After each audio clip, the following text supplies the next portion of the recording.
안녕하세요. 기술사 준비에 대한 솔직하고 진솔한 이야기 두 번째 이야기를 한번 시작할까 합니다.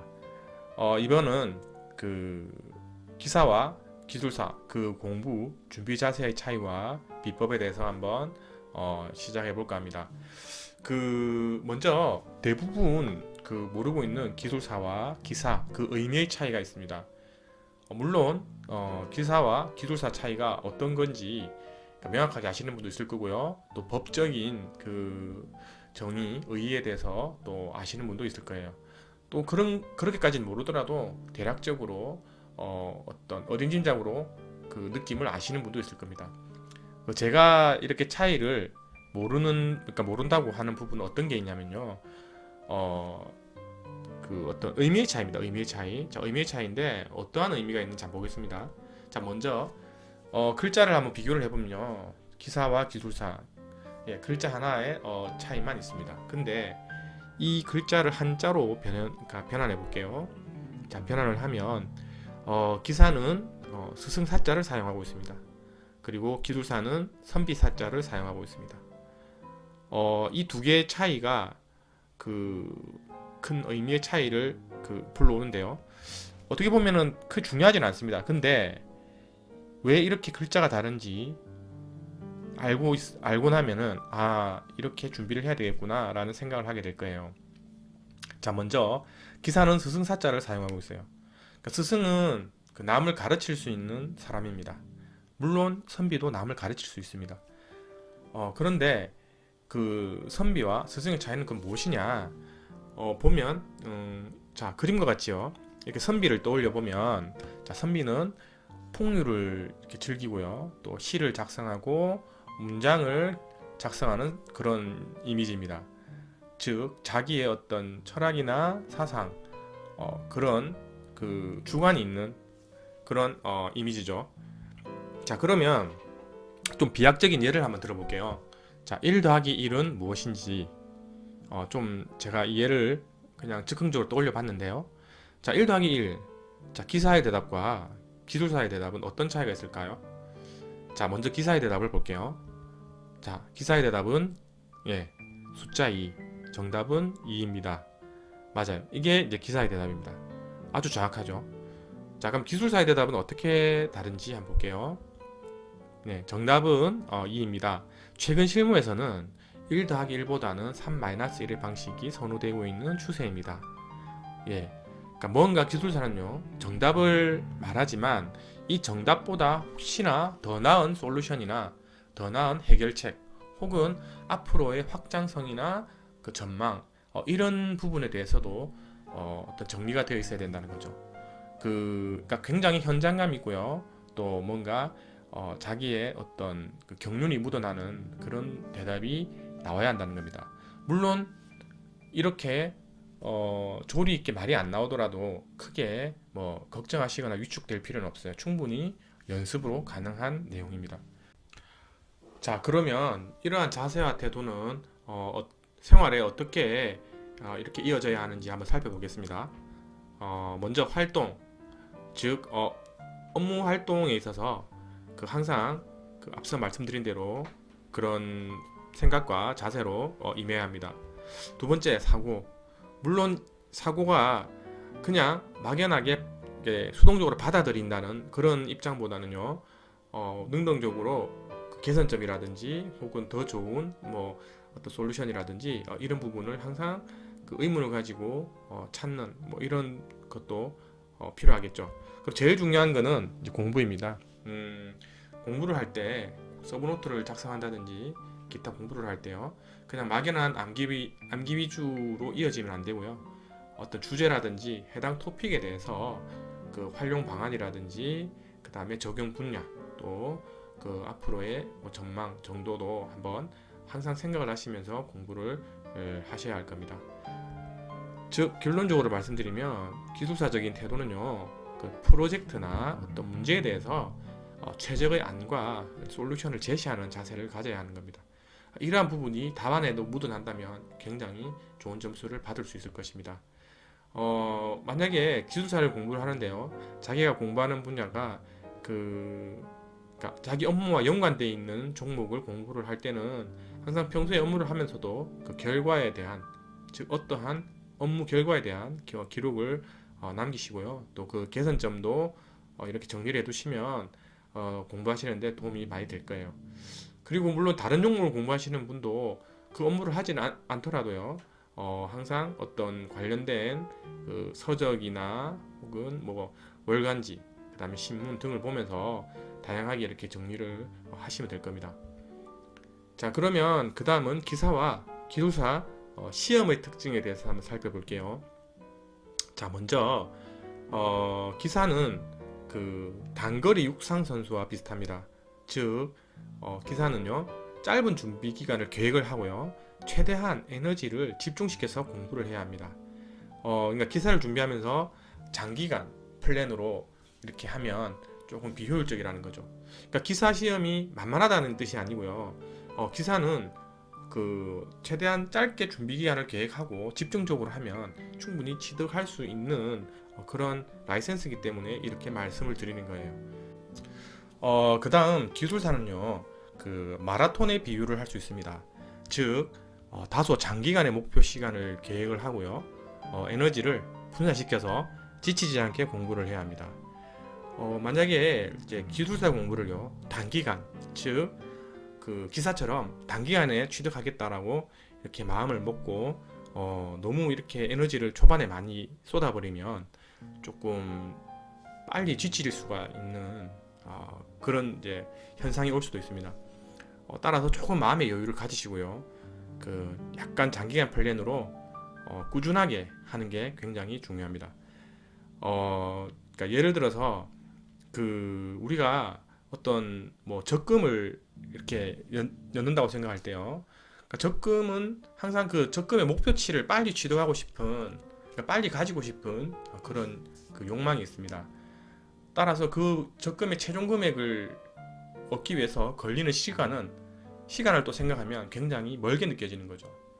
하지만 그렇게 조금씩 그 정기적으로 적금을 하면 언젠가는 그 금액을 이렇게 가지듯이요, 기술사도 항상 그 약간 목표를 가지시고 꾸준하게 준비를 하시면 좋은 결과를 가져갈 수 있습니다. 물론 적금처럼 정해진 기간보다 더 빨리 취득할 수도 있고요, 또 조금 그 길게 또 그 기간을 넘어서도 취득할 수가 있겠죠.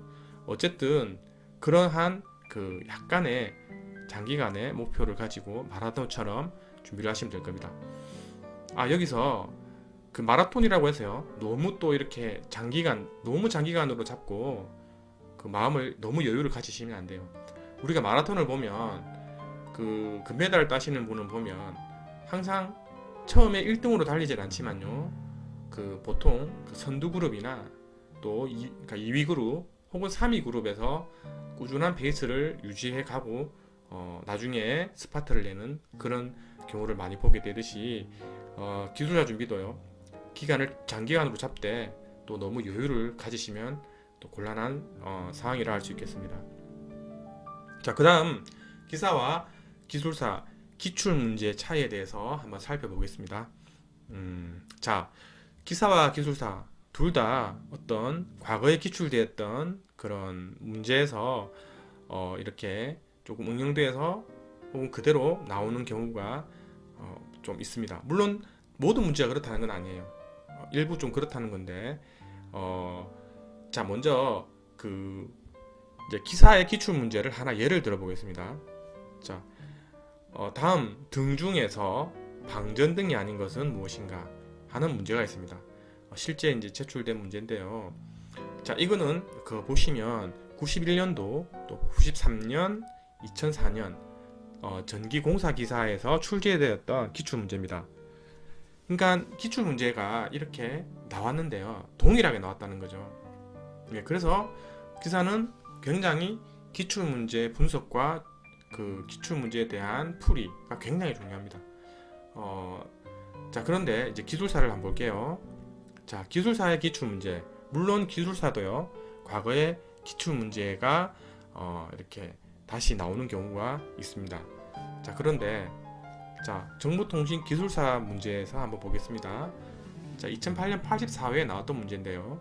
자, 3D 입체 영상 기술, 이게 문제입니다. 자, 3D 입체 영상 기술에 대해서 이렇게 설명을 해야 하는 문제가 나왔었어요. 자, 그런데 이 문제가 2010년 92회에는 어떻게 나왔냐면요.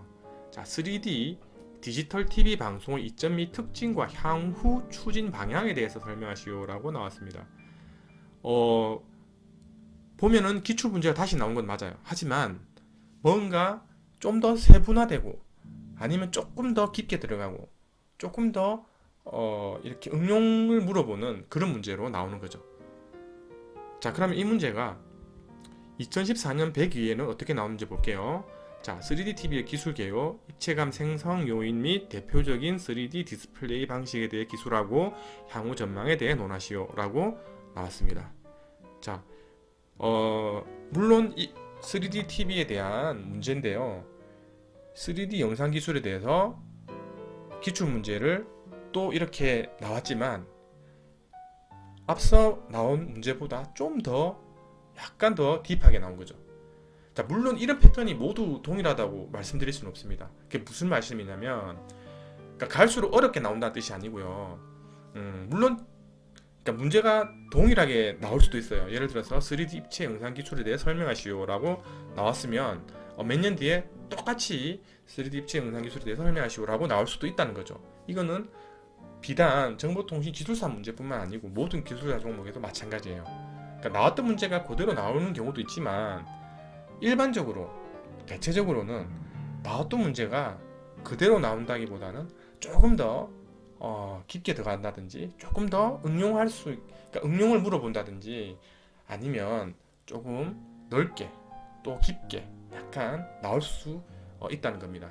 따라서 기출 문제를 이렇게 분석을 할 때는요, 충분히 물론 이렇게 반복되어 나왔던 거는 중요하다고 물론 체크를 하겠지만 그 나왔던 문제 단편적인 그 어떤 정의라든지 내용에 대해서만 이렇게 다시 숙지를 하고 반복을 해서 공부를 하면 이렇게 좀 깊게 나와버리면 좀 당황스럽다는 거죠.